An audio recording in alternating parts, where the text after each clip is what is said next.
Hello everyone, welcome back to my channel. In this video we are going to discuss about packed cell volume. अगर बात करें exam point of view से या practical point of view की, तो ये दोनों ही पॉइंट ऑफ व्यू से बहुत ही इम्पॉर्टेंट टॉपिक होने वाला है. So let's start the video. Packed cell volume, जिसे हम हेमाटोक्रिट यानी HCT भी कहते हैं. सबसे पहले हम ये जानते हैं पैक्ड सेल वॉल्यूम या हेमाटोक्रिट होता क्या है.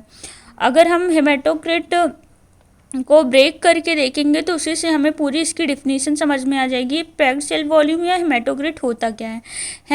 अगर हेमाटोक्रिट को ब्रेक करें तो ये जो 2 वर्ड्स में टूटता है. पहला है हेमेट मीन्स होता है ब्लड, क्रिट मीन्स होता है सेपरेशन. तो जब हम ब्लड को सेपरेट करते हैं with the help of centrifuge, तो जो RBCs होती हैं वो ट्यूब में नीचे सेटल डाउन हो जाती हैं, या कह सकते हैं पैक्ड हो जाती हैं. इस वजह से इन्हें हम पैक्ड सेल वॉल्यूम या फिर जो है हेमाटोक्रिट कहते हैं, क्योंकि जो RBCs की डेंसिटी होती है वो comparison to other cells high होती है. इस वजह से वो नीचे सेटल डाउन हो जाती हैं या फिर पैक्ड हो जाती हैं. इसी वजह से पैक्ड सेल वॉल्यूम या हेमाटोक्रिट कहते हैं. यहाँ जो लिखा है उसको भी एक बार पढ़ लेते हैं. ऑल्सो नोन एज हेमाटोक्रिट, जैसे कि मैंने बता ही दिया, it is the volume occupied by erythrocyte in the given blood volume. तो जो जितना भी ब्लड हमें मिला है उसमें जो एरिथ्रोसाइट यानी कि रेड ब्लड सेल जो वॉल्यूम ऑक्यूपाई किए हुए हैं उसी को हम पैक्ड सेल वॉल्यूम कहते हैं. पैक्ड सेल वॉल्यूम हमेशा परसेंटेज में एक्सप्रेस होता है, यानी कि इसकी यूनिट परसेंट में होती है. उसके बाद पैक्ड सेल वॉल्यूम या HCT को परफॉर्म करने के लिए 2 मेथड होते हैं, माइक्रो हेमाटोक्रिट मेथड और मैक्रो हेमाटोक्रिट मेथड. इस माइक्रो हेमाटोक्रिट मेथड जो होता है उसको हम कैपिलरी ट्यूब और कैपिलरी सेंट्रीफ्यूज माइक्रो सेंट्रीफ्यूज के हेल्प से परफॉर्म करते हैं. वहीं जो मैक्रो हेमाटोक्रिट मेथड है, जो कि मोस्ट कॉमनली लेबोरेटरीज़ में यूज़ होता है PCV काउंट के लिए, वो जो है हम मैक्रो हेमाटोक्रिट मेथड करते हैं जो है. तो आज की वीडियो में हम मैक्रो हेमाटोक्रिट मेथड ही पढ़ने वाले हैं.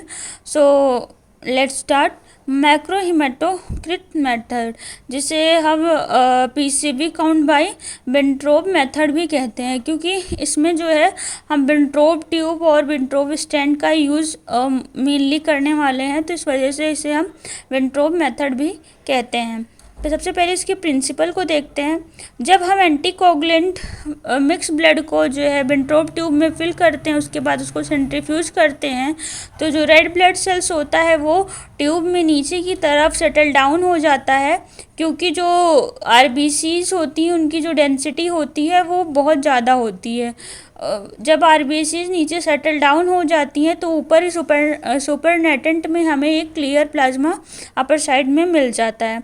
यहाँ यही लिखा हुआ है, anticoagulant mixed blood is filled in a Vintrove tube and centrifuge.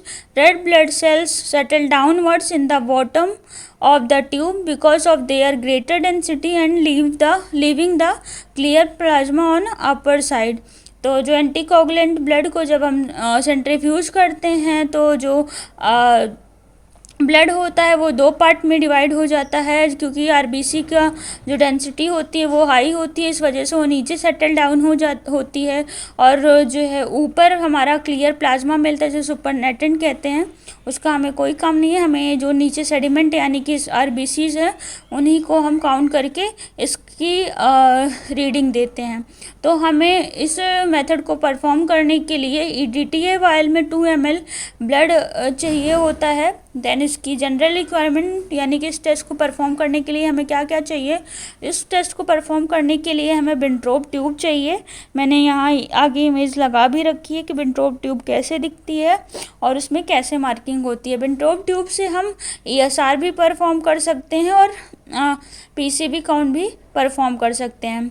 इसके लिए इसके बाद सेंट्रीफ्यूज मशीन चाहिए, ESR नीडल चाहिए. अगर ESR नीडल नहीं है तो हम पास्चर पिपेट का यूज़ भी कर सकते हैं ट्यूब को फिल करने के लिए. देन टाइमर चाहिए, विंट्रोब ट्यूब स्टैंड चाहिए और टिश्यू पेपर वगैरह भी चाहिए. ये ऑप्शनल होता है. यहाँ मैंने विंट्रोव ट्यूब और विंट्रोव स्टेंट की इमेज लगा रखी है। विंट्रोव ट्यूब खुद में ही एक बहुत ज़्यादा इम्पॉर्टेंट टॉपिक है। वाइवा पॉइंट ऑफ व्यू से हमेशा एग्जामिनर इस टॉपिक से एक क्वेश्चन पूछ ही लेता है, या फिर कभी कभी ये थ्योरी एग्जाम में भी 1 मार्क्स के क्वेश्चन में कभी कभी पूछ लिया जाता है। विंट्रोव ट्यूब की जो लेंथ होती है वो 11 सेंटीमीटर और mm में 110 mm में होती है। वहीं इसकी जो बोर का डायमीटर होता है वो 2.5 mm होता है। जो विंट्रोव ट्यूब होती है वो PCB as well as CSR के लिए यूज होती है परफॉर्म करने के लिए। तो यहाँ पे 2 मार्किंग दी होती है, एक पीसीबी के लिए जो कि जैसे मैंने पहले ही बता रखा है कि पीसीबी जो है परसेंटेज में काउंट किया जाता है, वहीं ईएसआर जो कि एमएम में काउंट किया जाता है। जो पीसीबी की मार्किंग होती है वो टॉप पे 10 से स्टार्ट होती है, नीचे 0 तक, यानी कि इसको हमें इसकी रीडिंग जो है हमें नीचे से ऊपर की तरफ बॉटम टू टॉप लेनी है। वहीं जो ईएसआर की मार्किंग होती है वो टॉप पे 0 बॉटम पे 10 होती है, यानी कि इसकी हमें रीडिंग जो है ऊपर से नीचे की तरफ लेनी है। कभी कभी क्योंकि जो विंट्रोव ट्यूब है उसका यूज ईएसआर को परफॉर्म करने के लिए भी किया जाता है, इस वजह से कभी कभी विंट्रोव ट्यूब और वेस्टर्न ग्रैंड ट्यूब में डिफरेंस भी पूछ लिया जाता है। जब मैं ईएसआर वेस्टर्न ग्रैंड मेथड से पढ़ाऊँगी तो वो भी पढ़ाऊँगी। देन अब हम जानते हैं कि इसको प्रोसीड कैसे करते हैं। सबसे पहले हमें एक क्लीन विंट्रोव ट्यूब चाहिए, देन उसमें हम ब्लड फिल करेंगे with the help of ESR needle up to 10 mark. अगर आपके पास ईएसआर निडल नहीं है तो आप पीपेट, पास्चर पीपेट का भी यूज कर सकते हैं। और ध्यान रहे उसमें बबल्स नहीं आने चाहिए, बबल्स जो है हमारे रिजल्ट को अफेक्ट कर सकते हैं। देन हमें ट्यूब को सेंट्रीफ्यूज करना है 3000 आरपीएम पर 30 मिनट्स के लिए। 30 मिनट्स बाद हम सेंट्रीफ्यूज से अपनी विंट्रोव ट्यूब को निकाल लेंगे और उसकी रीडिंग ले लेंगे। जो अब नॉर्मल रेंज देखते हैं, जो पीसीबी की नॉर्मल रेंज होती है मेल्स के लिए 40 to 52% होती है और फीमेल्स में जो है 37 to 47% होती है। ये थोड़ी बहुत वेरी कर सकती है बुक टू बुक। और देन अब हम सोर्स ऑफ एरर देखते हैं कि इस टेस्ट को परफॉर्म करने में कौन कौन से एरर हो सकते हैं। सबसे पहला इम्प्रॉपर सीलिंग, ये तो जो है माइक्रो हेमेटोक्रिट मेथड से जब हम पीसीबी काउंट करेंगे तो वहाँ के लिए मैं उसमें बता दूँ कि जो है माइक्रो हेमेटोक्रिट मेथड में हम कैपिलरी ट्यूब का यूज़ करते हैं। वहाँ पे हमें उसको सील करने के लिए सील करना होता है ट्यूब को। देन दूसरा इंक्रीज अमाउंट ऑफ एंटीकोगुलेंट। ये भी ये कंडीशन हमारे यानी कि क्या होता है ना कि जब आपने अगर वायल्स को देखा होगा तो वहाँ पे मार्किंग दी होती है कि हमें इतना ही ब्लड कलेक्ट करना है।